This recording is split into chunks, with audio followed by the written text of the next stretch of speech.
G'day Cats fans, members, fans of the pod, everyone who says hi when I see them and they say they're fans of the pod means so much. So hello again for another week and welcome to the Final Bell podcast, brought to you each week by our friends at Morris Personal Finance Solutions, expert advice and finance specialists, all in one place. We're coming to you again from the Morris box at GMHBA Stadium, so it's nice and cozy up here. I would like to start by acknowledging that it's NAIDOC week this week, a week in which we celebrate the history, culture and achievements of First Nations people. Of course, we acknowledge Wadawurrung as the traditional owners and custodians of the land where we are today, and where our club, our families and our communities work and play. We pay our respects to elders of the past, the present and those who will lead our collective future. I am joined this week again, because she was such a roaring success, by Renee Gehring, my teammate and friend. Lingy's away for one more week. Hello Renee, welcome. How'd you find last week? Morning, Meg. No, I enjoyed it last week. We said post podcast that it was a bit of fun and good to chat, and always been nice to spend a bit more time together. So thank you for having me back. Oh no, well, gosh, I was keen. I almost went on air with, and we'll see her again next week. We hadn't sorted that out yet. People watching on YouTube and on our channels will note that we're pretty...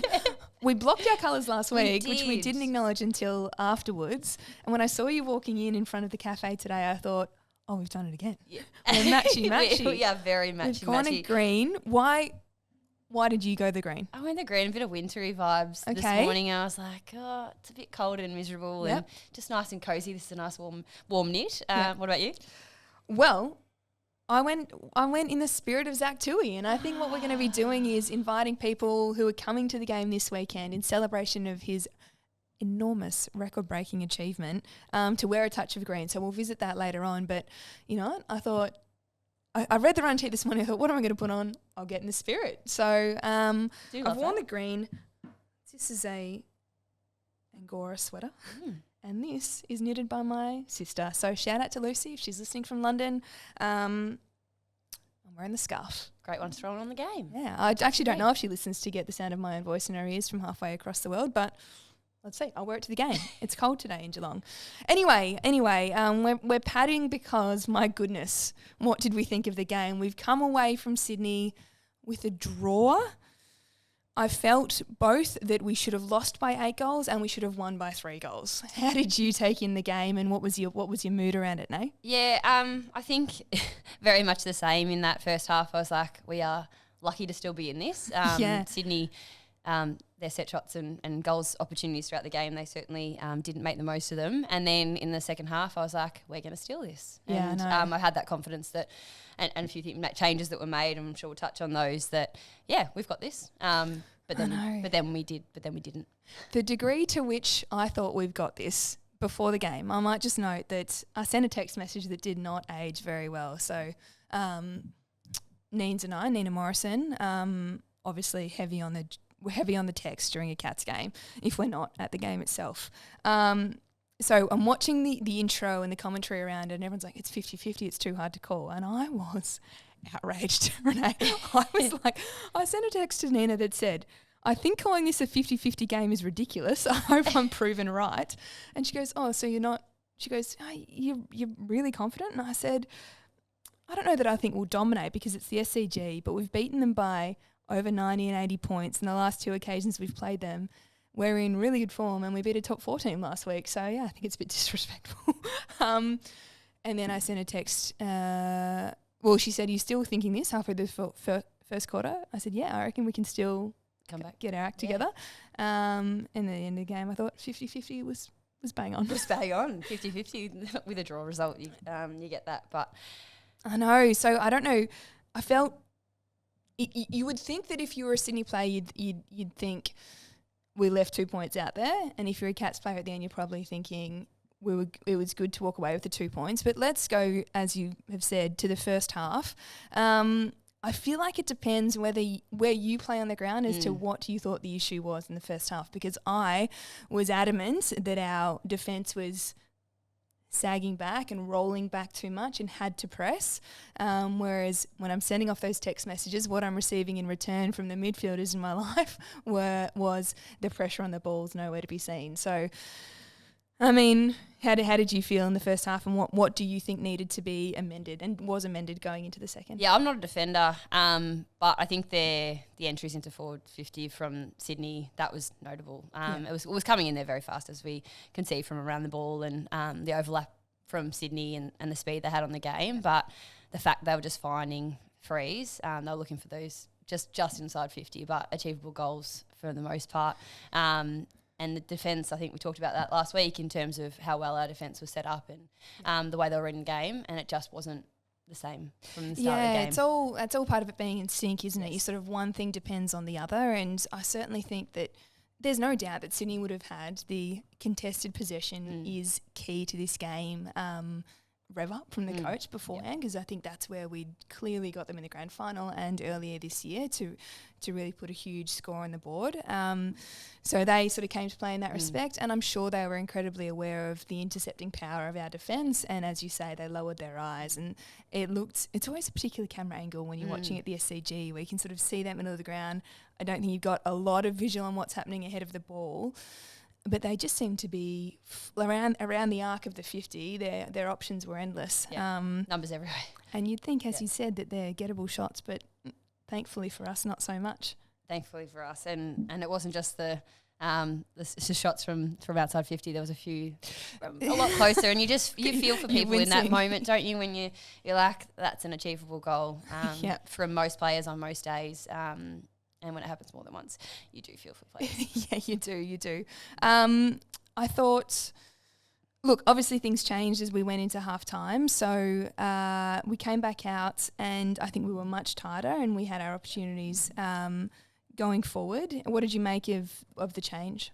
Yeah, I think so. I think in terms of that, can we talk about that contested possession, particularly in the midfield, and we were getting more clearances in that second half. The structure was set up better. I felt like the defence, again, I couldn't point my finger on exactly what it was, but it seemed like we shifted in terms of our structure. You being a backliner, did you see a specific change in the way that we were set up? Or Well, I think on the coverage they did show that we probably got let up on quite a little bit, and I think, we've spoken a bit about the dynamic of the back six, and it was fantastic to see Asava back in the team. He's had an incredible season personally, but I do think you have to acknowledge that sometimes that can change the chemistry back there depending on role clarity and who's doing what, and we have such, as I mentioned earlier, intercepting power and strength. And only speaking personally, I don't want to speak for the boys at all, but when a lot of you have that strength and you are quite tall, you can often think, I'll read the play, it's coming out hot from the midfield, I'll hedge my bets and I'll try and do it all, and you end up a little bit confused and not as tight on your opponent as you can be. That's my take on what can happen when you're conceding far more marks inside 50 than is the norm for our team. So they just seem to be playing a lot tighter in the second half and had that clarity, and then of course it's easier to intercept once the pressure on the ball is lifted. I thought, I think Jack Henry had 10 intercept possessions for the game, so I think his form's been really great. And I know in the second half we've started on, okay, the first half wasn't great, but there were some positives to come out of the game. Was there anyone who caught your eye as having a good one? We can't go past Brian Myers in his game, and he spoke post-game about the role that he's really been focusing on this season in particular, and not a traditional kicking technique, but you can't tell sometimes where he's going to kick it. And I think that his entries and his use of the ball all over the ground, particularly into our forwards, he acknowledged the strength that we have in our forward line. Obviously, Jeremy Cameron wasn't playing on the weekend, but he's delivering it so well, and he lowers his eyes and finds the right option, and it's that last minute where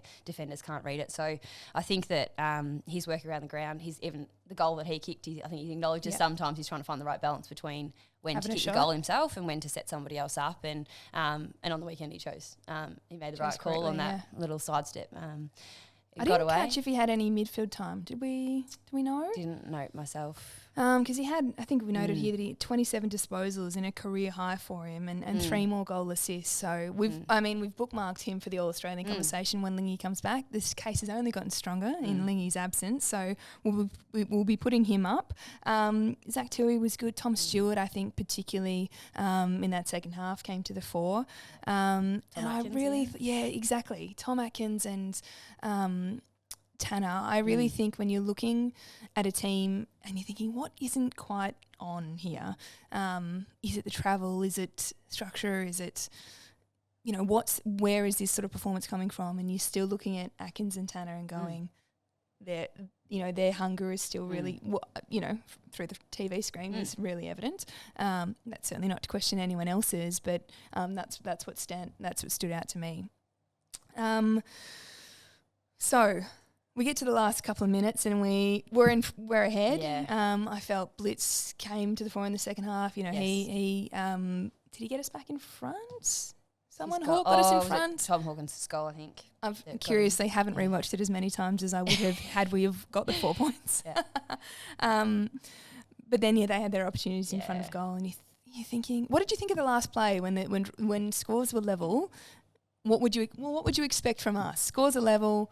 Shani Edmondson's got the ball kicking in. We're just how long? 40 seconds to go. Yeah, we're going up the middle. I thought the same. Zach till we barrel up the middle. Yeah. That's right. Get it going. Yeah. I felt like Mitch Duncan I think had the kick in, and I think we were shaped. I was like, I imagine it's very hard to switch modes from saving the game because we're 2 points and then 1 point ahead into need to win the game.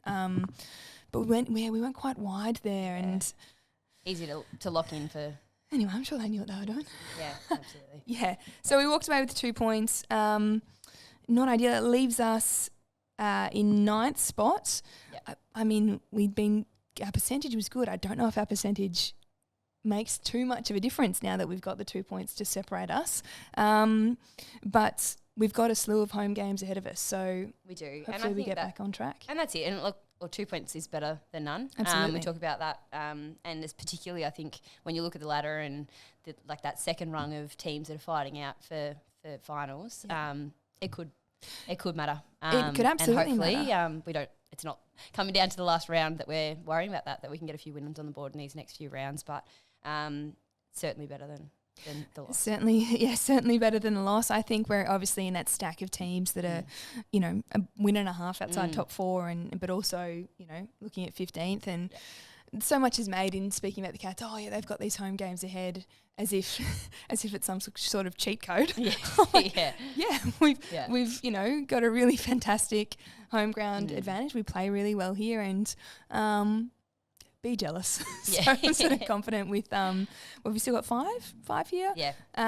Starting this week against North Melbourne. So we've run home is North Melbourne, Essendon, consecutive games at home, up to Brisbane at the Gabba, who've certainly got themselves in that sort of top 3 teams that are looking really good.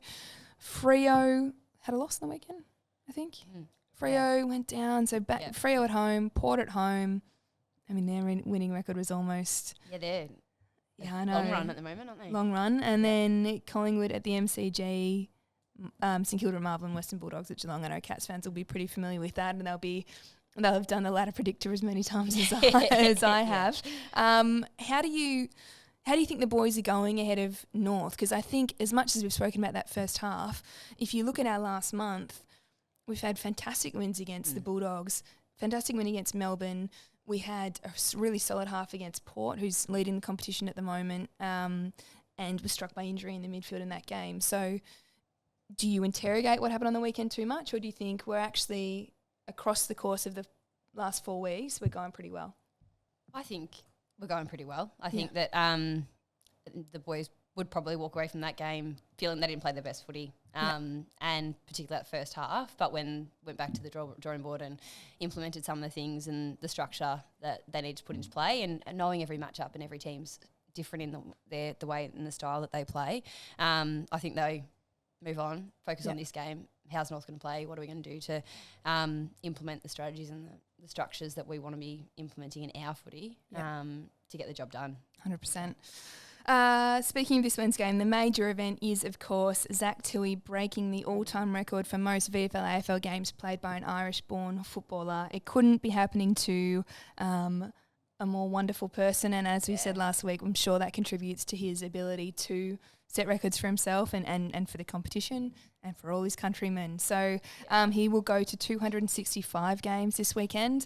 Couple of words on Zach. He was good on the weekend. He was good on the weekend, and I think that, like, I've been listening to a few of his media commitments throughout the week. Absolutely, soaking them up. And he's very modest and acknowledging how much he appreciates this recognition and how special it is. And I think that he recognises Jim Steins and the legacy that he's set. And I think that Zach's very much trying not to make it about himself, but taking on what an acknowledgement it is for him and how special it is, that recognition to be showing for other players and within the league, the people that have paved the way for him to come into this game, and that initially only coming in to think that he'd play one game and then he was aiming for 100. Yeah. And then, like, I think that's a really special thing that, and he's mentioned a few times, and we mentioned this last week around if he hadn't come to Geelong, would he make this stage? And even he mentioned around a few years ago when he had some body issues and things, he didn't know that he was going to get to this point. So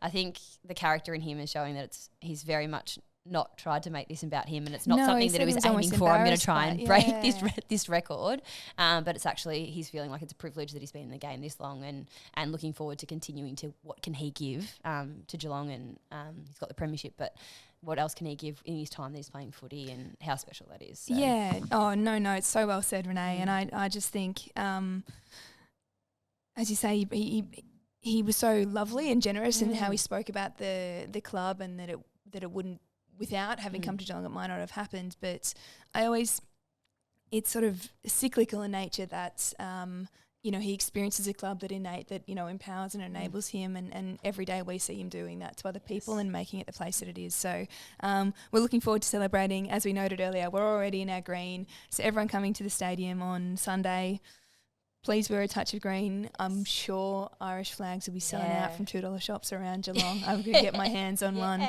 Guan, I think, let's practice our Irish. I don't know any. You don't know any? No. What do I hear my Irish housemate say? You should be like, Guan, Zach.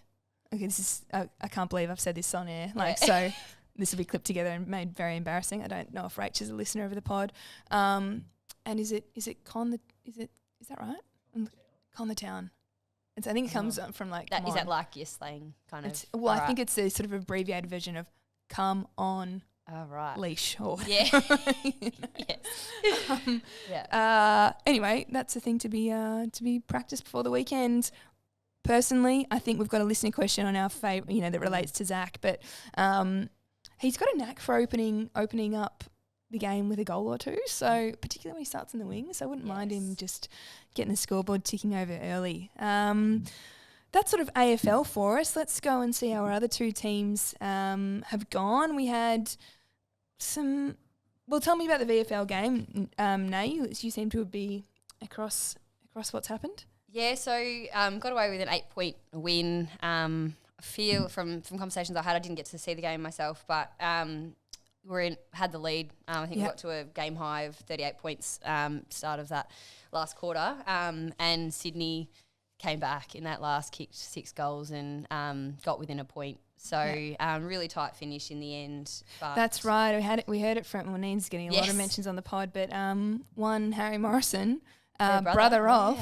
Almost won the game for this one. So happy for the Morrisons, happier for the Cats to have gotten it done. Definitely. It looks like some of the AFL listed boys had a good time out there. Yeah, Mitch Nevitt again had a good game. 20 disposals, 12 tackles, which is huge, and got a goal. And Sam Menegola again contributing with 19 disposals, and Brandon Fife actually team high of 24 touches. And I think I read that he actually had the last play that kept them in it and got the goal in the end was a huge tackle. So and Shannon Neal, 3 goals.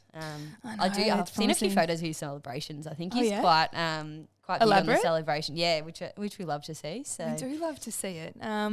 No, that sounds great. I know Cats fans would be really interested in whether there are any changes ahead of this weekend. I think we're to direct you to our channels for our weekly injury update. I think that's coming out after we record today, or it's getting recorded after we record today. So not breaking any news to you here, sorry, Cats fans, but you'll be hearing about it shortly, and we'll see what happens for the weekend. On to the VFLW. Look, not the happiest story of the weekend. no. What did we go into the round? Were we second? No. No, just in. We I were was just in the incorrect last finals? week. I thought we Okay. were just out. We were just in finals last Yeah. week. It was a really, really tight ladder in the VFLW, and Williamstown were in there. If we had won, we'd be in. Yeah. They won, they were in. And I think it's actually read that it's their first time to make finals since coming into the competition to it? Williamstown. So Alright, huge happy for for them. them. Lots of heart in that. Our girls did a great job in talking to Flinny, Elise Coventry post game, that she was really pleased coming off last week, possibly not playing our best footy, but coming into this week really did across the board give everything. But Williamstown a bit strong on the day. Last quarter, we didn't score, only had one goal for the first three quarters, but Chica, our friend, Liv Ciccolini kicked 3 goals in the last quarter. Bit of movement around the team, just to see what we could put on to Williamstown, and did come home with a little fight at the end, but couldn't get it done. So out of finals, but yeah. congratulations on the season. I know how well it started, girls, and it's a tough comp at the moment because it's serving so many different purposes, but the team's done well to maintain its spirit and consistency with so many changes to the team, and some really, some great stories along the way. We've got Hannah Birchall returning from her ACL back to playing for the Cats. You've got Annalie McKee's got a gig at Brisbane, and then you've the people that you speak of, Sim O'Brien, Beckley, et cetera, who would just do it. M Ramsey, who do it season in, season out for the Cats VFLW team. So thank you to the supporters. I know every time that we turn up to watch or to play at Deakin and everywhere else, there are just endless Cats fans there, and really committed to every team at this footy club, which is what makes it so great. Yeah, it is. And we feel that and hear that, having played in a few games this season and seeing some of those faces in, week out, we really do appreciate that support. And as you said, there's been lots of growth this season in a fairly new VFLW squad, and lots of ins and outs. So a few Coates level players coming in and through, getting some experience at that level too, which has been great. All right, Nay. I've got nothing in terms of a segue here, but we've come to the end of segment 1, where we talk about the games on the weekend. And I usually say something about how busy my life is, but I think that's getting a little bit tired. So we're just going to go in and say that life is busy enough without more life admin. And that's why Morris is now bringing their personal approach to personal finance. Their team is here to help you finance your next lifestyle asset with their free person-to-person service designed to find a finance deal that works best for you. Call Morris today on 1300 4MORRIS or head to morrisfinance.com.au. And as I was saying that, I thought, I could talk about how busy my life is with all the sport on TV at the moment. I'm having a real battle with, you're an elite athlete, go to sleep, when there's so much cricket and tennis and touring of France on the telly. But we've got to prioritise. Renee, for the first time, I don't even know since when, I was in bed before 10 o'clock last night. Wow. I know. That's a good effort. I am most nights, knowing that Parker's probably going to wake up in the that's next couple of hours. But bright-eyed and professional. Anyway, we'll leave that segment there. Thanks to our listeners for listening again to, my enormous life issues, all the big questions. We'll get back, speaking of questions, we'll come back with some fan ones to discuss and dissect and ruminate on all things Act 2. Hello and welcome back to the final bell, brought to everyone by Morris. Thanks again to Morris. And we closed out the first segment by speaking about the VFLW gals. We've got our AFLW's main training day today. Match Sim is coming in. I don't know if you heard about this. So it gets more and more exciting when you sort of go hoops v planes or whatever we're going to do tonight. But I thought we might just mention the fact that a little doco premiered last night. it did, which was so great. We know that one of our favourite people around the club, Jake, has been putting a lot of work into that. And podcast producer, he's looking at us right now. Look at him. But got insight into last season behind the scenes, and worth a watch for those Cats members. And was really, we were mentioning pre-podcast that that first training session, I was at home with Parker and didn't actually get to see it. So some of these moments for those that to get insights into training. For myself, it's also getting some insight into what was happening when I was at home and setting the tone for that season and the work that was done. How did you see it? Remembering back to those initial days. I was going to say I was there, but I think the pod, not the pod. Here I'm going. I've got pod on the brain. I think the doco will still give me insights because I wasn't present for all the conversations, and to hear the different perspectives of everyone in the program will be really exciting. But I was struck by thinking, God, this is only a year ago. I feel like we've come a long way. I found it quite interesting that we were so bullish heading into season 7, having come off only a 2-win season. And I feel similarly at this stage this year that looking at sort of step 2 and where we were a year ago, I think, you know, we're that much better again. So I hope that positivity and can be shown come round 1. So we'll see. But I think we're going to get Jake on the pod in a week, 2 weeks. We've got an episode coming out every week, Jake. Yeah, for 5 more weeks in the lead up to round 1. So we'll get him on to talk about what a legend he is, basically, at some point. So we said fan questions. Thank you to everyone for writing in. We're going to take a selection. So if yours don't get, we'll carry them over and continue to try to get to as many as we can. Question number 1, Renee. This one's from @TysonGlover09. Thanks, Tice. Who is Geelong's biggest rival? I would say, historically, we'd say Hawthorn.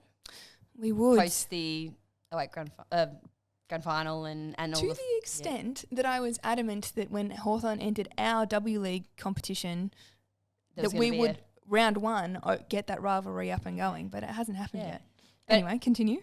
I would say that over the past couple of seasons, it's the games haven't had the same amount of hype around them that we've seen historically. And the Hawthorn games? The Hawthorn games in terms of the margins and the feel that we've had since. I think if Lingy was on here, he might say he seems to be still feeling it every time Hawthorn come up, but I agree with you. With a new, I think, you got a new influx of players that weren't around at that point in time, but I think it's still there. Maybe just on hold for the supporters, for sure. Then we look at, I think, more recent games. I think Collingwood's got to be. It's got to be up there, doesn't it? Melbourne even. Yeah, and I think while we're on Collingwood, I think we've got a few more instalments ahead. I know we've got that round 21, maybe, a game in the lead up to finals at the MCG. So I think that'll be another big one if we back ourselves in to be in a fair bit of form by then. And maybe again in the finals, who knows. So Collingwood for sure. Yeah, well, you look at last season in terms of the final against them, how incredible. But the round 3 game, all of last year. So Melbourne, I think, again, that's been one, like the last couple of years that, you're in for a good game. Yeah, you do. When we take them on. And possibly Richmond is my other question mark. I know. There. You're right. Melbourne, you can't. I mean, if you consistently ending games with shots after the siren, it's natural rivalry. And the Tigers, I think it was trending one way, but we got a few back last year. Hey. Yeah. Dusty always seems to come into play in those important moments, doesn't he? Spare a thought for Jake Colajazmi and Stewie and whoever has to deal with him. Any others that I've missed, do you think? No, I can't. I don't know. I think you've nailed those men's ones. What about us? What do you think? Well, I think North Melbourne has to be. It's got. Well, I hope it's not just one-sided. I think we've got them definitely pinned as we have to knock them off this year.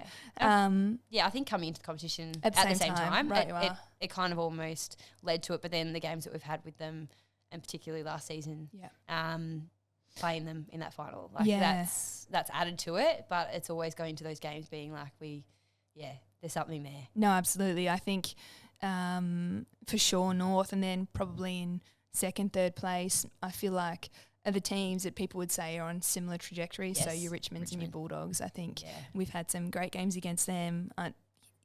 Kills me that we handed Richmond their first ever win.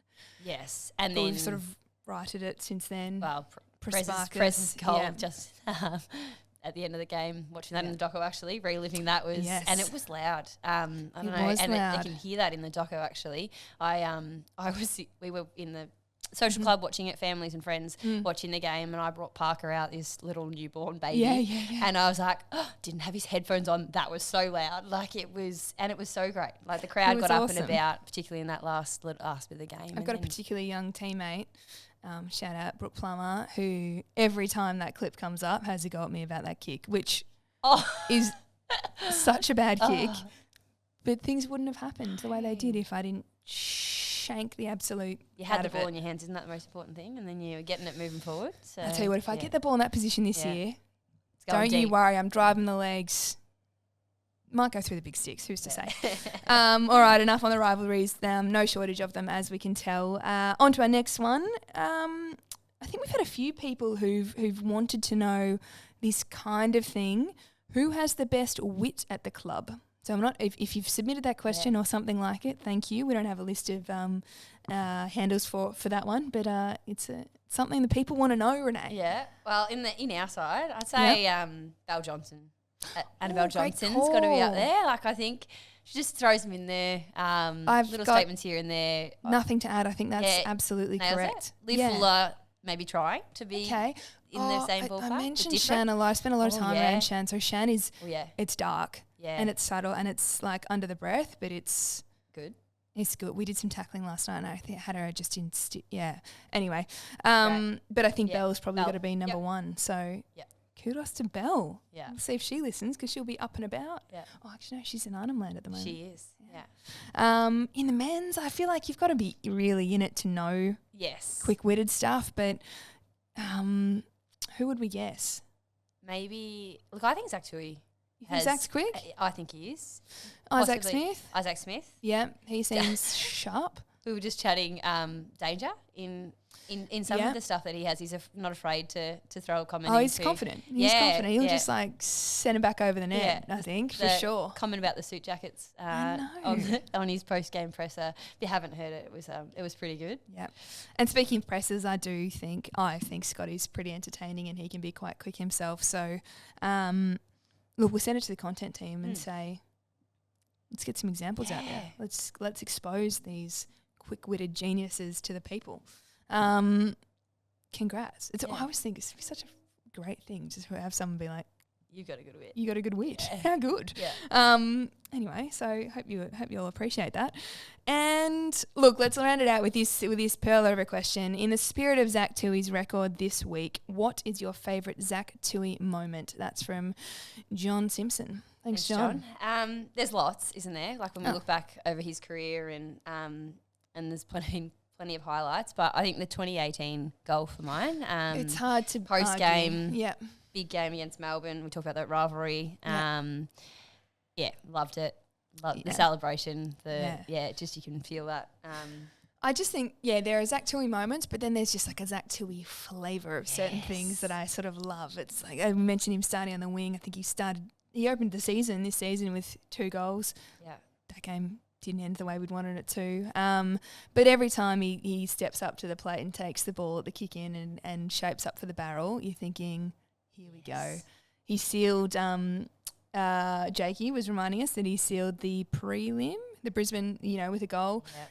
Incredible celebration. I just love when he's got a set shot from outside 50, the way he launches himself and that sort of freeze when you catch him in that photo of the power, his legs fully extended and his left leg sort of tucked up underneath him. You're thinking, is this guy 2 metres off the ground having launched this ball?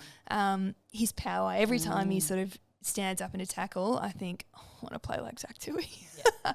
So, more shout outs to Zach. I hope we create another one on the weekend. I'd rather not have to wait till after the final siren this weekend, please. I'd prefer it to be the barrels and the early goals and that sort of thing. First quarter blitz, But what we will if we have a successful game, what we will be able to round it out with is is it the Moroccan? Is it the Moroccan Zakdoui? wave? Yeah. Wave? Wave? Yeah. Cheer? Get that going. Hey, Cheer. we'll catch him and go and tell him we want to see this on the weekend. Oh, please. he'll have it know. going. But yeah, we're looking across at the Reg Tui Hickey stand, I think is what he's named it, and the patrons who have seats over that side of the ground will know that after a win, he has a little ritual that he's created to celebrate with everyone. So it's a highlight of every game because it's at the end of a win.